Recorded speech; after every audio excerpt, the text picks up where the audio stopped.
Rendang hijau kan Rendang cili hijau. Macam mana kak? Nasi kukus. Ini semua okey. Semua okey. Semua Kangkung. okey. Okey, lauk yang tak ada tadi.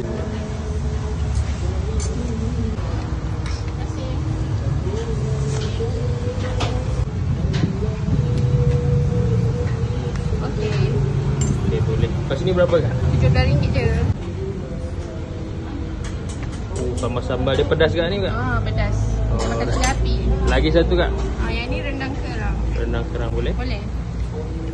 Rendang hijau kan Rendang cili hijau. Okey. Lepas tu bagi ayam goreng lah. Ayam goreng nak bagi Bagi Thai ada Thai? Thai ada. Pistol kan? Oh, pistol. Ayam pistol. Harga kira macam mana kak? Untuk ayam ni RM5. Untuk rendang kerang RM5. Paru balado satu skop RM4.